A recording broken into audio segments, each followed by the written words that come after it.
What if I told you that you are an ape? Not metaphorically, not symbolically, literally. Would you be offended, intrigued, skeptical? Some might scoff at the idea. Others might embrace it.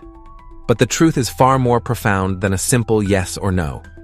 Because to be an ape is to be part of something ancient, something primal, something deeply connected to the very essence of life itself.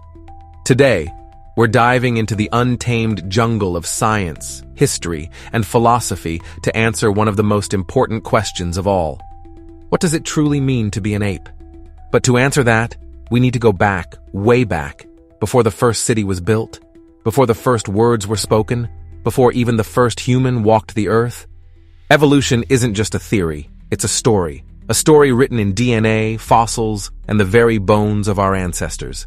Here's how it works. Variation. No two individuals are exactly the same. Some run faster, some think quicker, some adapt better. Selection. The traits that help an organism survive and reproduce get passed down. Weak traits fade away. Think of evolution like a survival game. But nature doesn't choose the winner, survival does. Those best suited for their environment live long enough to pass their traits forward, while weaker traits fade away. Imagine a group of early humans. Some are slightly faster, others have sharper eyesight. When a predator attacks, the faster ones escape. They survive, reproduce, and pass on their speed. Over generations, this tiny advantage spreads, and suddenly, a species has evolved. Time. Given millions of years, these small changes shape entire species. And so, from the dust of time, from creatures that once scurried in the undergrowth of prehistoric forests, came the great apes. And from them, us. But when we talk about apes, we're not talking about some vague idea of primitive creatures. We're talking about family. Before we go further, let's get one thing straight. Humans, Homo sapiens, are not just related to apes. We are apes. Not just biologically, not just genetically. In every way that matters. We belong to the great apes, or hominidae, a family that includes chimpanzees, our closest relatives, sharing 98-99% of our DNA. Bonobos, the peace-loving, hippie apes, more similar to us than we'd like to admit. Gorillas, the gentle giants with deep emotional intelligence. Orangutans, the wise loners, spending their days in quiet contemplation. We aren't just distant cousins. We're biologically, genetically, and behaviorally intertwined. But if that's true, how did we end up building civilizations, inventing philosophy, and sending rockets into space while our fellow great apes remained in the wild? The answer is a story of survival, intelligence, and a strange twist of evolutionary fate. 6 to 7 million years ago, our ancestors parted ways with the lineage that became today's chimpanzees and bonobos.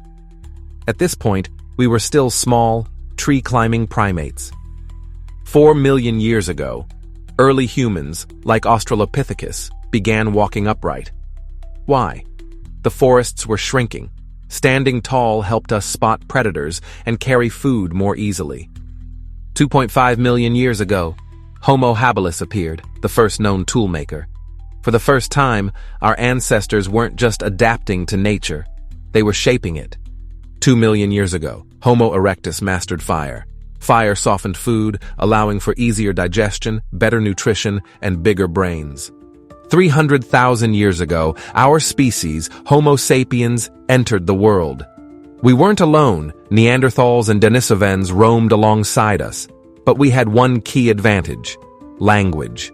This single breakthrough allowed us to share ideas, coordinate, and build cultures. And with each step, from fire to cities to technology, we reshaped the world to fit us rather than adapting to fit it. Fast forward, and here we are, an ape species that built the modern world. But no matter how far we've come, the truth is, we never stopped being apes. We've told ourselves we are unique, special, chosen. But science tells a different story. For most of history, we weren't alone. Other human species walked alongside us. But today, we are the last human species standing. So the real question is, are we just highly intelligent primates? Or does our ability to ponder existence separate us? And if we recognize our connection to other apes, shouldn't we rethink how we treat them? Because the truth is, great apes are in crisis, facing deforestation, poaching, and climate change. If we claim to be the most intelligent species, doesn't that come with responsibility? We tamed fire, built cities, and touched the stars. But if we fail to protect the world we inherited, could we become the last great ape too? Or if we truly understand our place in nature, maybe, for the first time, we'll learn to live as part of it, rather than above it. We call ourselves the most intelligent species, but intelligence means nothing without wisdom. So what will it be? Will we rise as guardians of this world, or be remembered as its greatest mistake? Live the Renaissance spirit!